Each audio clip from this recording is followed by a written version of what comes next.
Hello everybody, welcome to another Facebook Live. Thank you for joining me. My name's Stephanie Weightman. We are going to be looking at a brand new collection from Tattered Lace.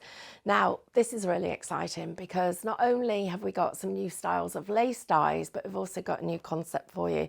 So just a little bit to go through in this. So please bear with us because it might be a little bit longer as a Facebook Live than we're used to. But first of all, let me show you some of the designs. So first of all, I'm going to go into the lace designs that we've got. So this one is actually our cutwork. So this is a cutwork patch set, and what you will see is inside you've got all the little pieces of lace and then these elements of just cutwork. Some of it's solid, some of it isn't. Don't forget to use this dye not just as a cutting dye but also with your embossing mat as well. You get some great results from it. So that's the first of them, and of course it has its foundation dye. This one is the second one. This is the Cutwork Flourish, and pretty obvious what it is, but it's going to be so useful to go across the middle of a card. And then this one, this is where the story actually started. So this is our Venetian applique dye. And the idea is that this is, imagine this on an 8x8 card. It's going to look absolutely stunning. The little pearl drops and the pearl chains that you've got here are going to lead your eye down to where that sentiment might be. The lace panel at the side, you can snip into it, you can cut it away, it's going to work all by itself. And then we've got these extra pieces so we can extend this into our card. I'm really excited about the way that that's going to work, and I am going to show you an example, and we're going to actually put a card together at the end. But before we get any further, I want to show you the next part of the concept. So remember we introduced interlocking dies a little while ago, and we're going to take them to the next level. So you see all of these beautiful floral compositions. These have been created by our interlocking dies. So you become in control of the different compositions you can create. So I'm going to show you a few of them. So here are some more that have been made up. So you're probably thinking, well, how are they all so different? How many dyes am I getting? And is it going to be ridiculously expensive? Well, it couldn't be easier and it couldn't be better value. So I'm going to pop those to one side and show you this. So this is just a magnetic sheet, and I've got the whole collection of those dyes on here. I'm just going to put all this to one side so I've got a little bit more room. And I'm going to then show you how that they work. So first of all, you choose which of the branches you want. So let's move some of these, and because it's magnetic, they are going to stick a little bit, but I'm going to move a few of them off the mat so that I've got room to work and you to see what I'm doing.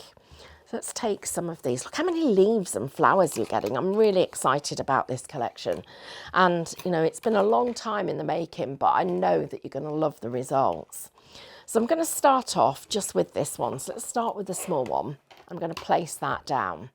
Now, you're going to notice that you've got some little numbers here and letters. So that one says A, we've got a C, I've got a D there, I've got another D there. And then when I come on to my flowers, I also have got numbers and letters. There's an A in there, and each one of them has got a little letter.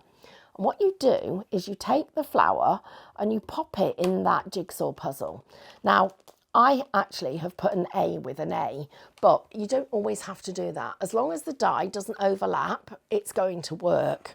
So take the little flowers and you can see, so I'm going to put another little leaf there.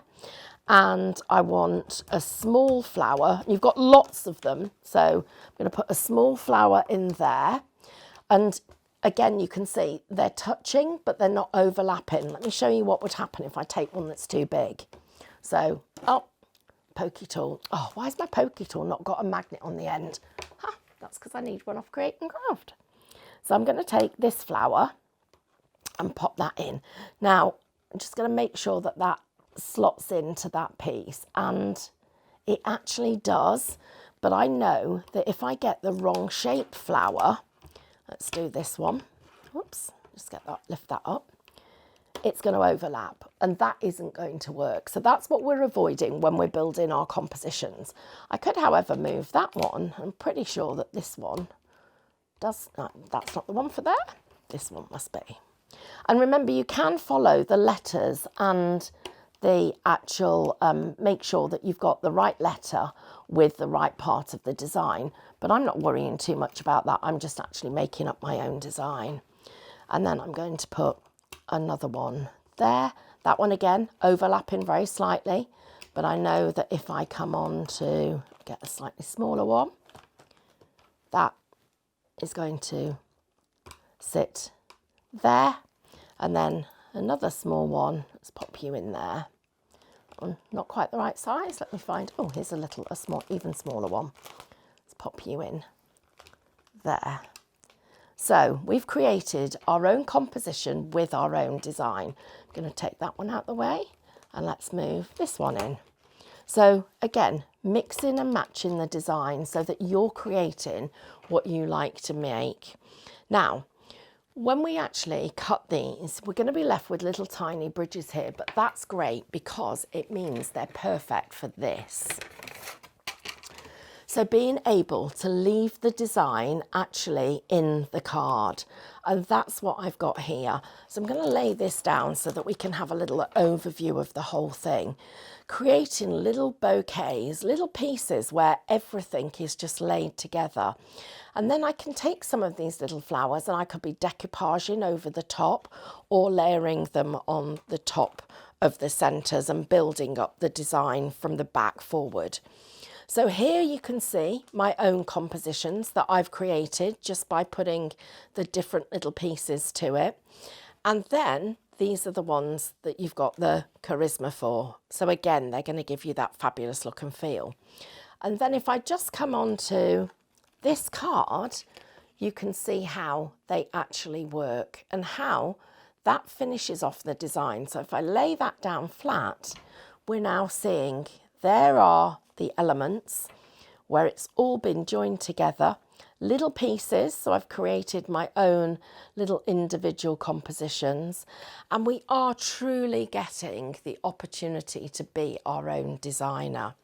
So let's go back into the other parts that are on this show, and it doesn't get any more exciting for me than having some fantastic card shapes. So I'm just going to lift all of these up, put them onto my magnetic sheet, and that gives me the chance to just move that out the way. And I would really urge you to have some magnetic sheets at home because it makes it so easy. So card shapes, wow. So the whole show looks like jigsaw puzzles, doesn't it? And that's the fun, because we get to not only create the jigsaw puzzle, but we actually choose the design as we go along. So this is just your blank frame. Got lots of little notches along here. And then you've got a selection of these pieces. Now, anything that has got a dotty line on it is actually for scoring. Anything that is completely flat but has got a straight raised edge is for cutting. So let me put that there. And sorry, I beg your pardon. My straight lines are for scoring. My dotty lines are for perforating. Let me just make sure that I'm telling you correctly. I don't want to get this wrong. So dotty lines for scoring, perforated lines. And then I'm going to move some of these to one side and I'm going to pick up some of these. So these are my shapes, and I've got here a score and a cut. So if I were to do this, I'm going to create an aperture and I'm going to cut these edges here, but they're going to stay in the card because these pieces are scored. Let me give you some examples because this makes it easier to understand. So how many different card shapes can we create from this collection? Well, we ran out of just being able to put them together because there were so many. So I can do my double gatefold with my circles. I can do my fold back circle card. And remember, you can do all of these. I can cut just a plain circle. You've got circles, diamonds and hearts in here. I've got the score lines for me to be able to just score my card perfectly every single time. So I can be doing circular apertures, I can be doing heart apertures, or I can be doing diamonds. I can then fold this back. So I've now got a half circle or a half heart. With my half circle, how about I put the whole circle just on the back and I lift that up, and I do that in a different colourway. So that's another one. There's the heart that I talked about. Here I've got my diamond top. Here I've got my circle top. Here I've got my diamond aperture. Here I've got my fold back circle, which we've talked about. This one is in a different position and it's a double fold back. So you can see I've got a swing card. I've got the same with my hearts. I've got my heart fold back, and I also here, I can be folding back the heart into the middle or into the back. So I can be having it so that it looks like this. Here's my double heart swing. Another double heart swing, but this time we've reduced the distance between the two hearts, so it's bringing it further together. So here I've got two different options of the panels that I might want to decorate and how much I want to put in there.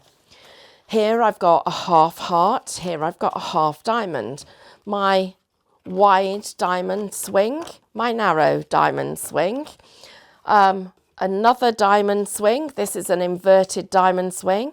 And then I've got an inverted circle swing. I think you get the picture. There are lots and lots of shapes. And imagine those with those beautiful florals on where you have been in control of the design. That's what we're talking about. So let me assemble a card for you. I'm going to put all of these to one side. And it was really interesting because I said to Kasia, one of our lovely ladies, you've heard us mention before, said, would you like to make some cards from these?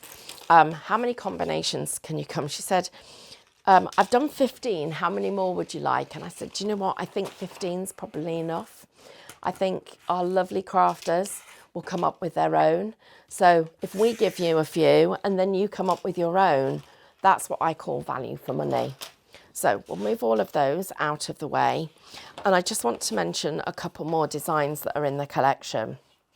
This one is our diamonds, and these are the Cutwork Harlequins. And again, you're going to be able to cut them and leave them on top of the card or play with them.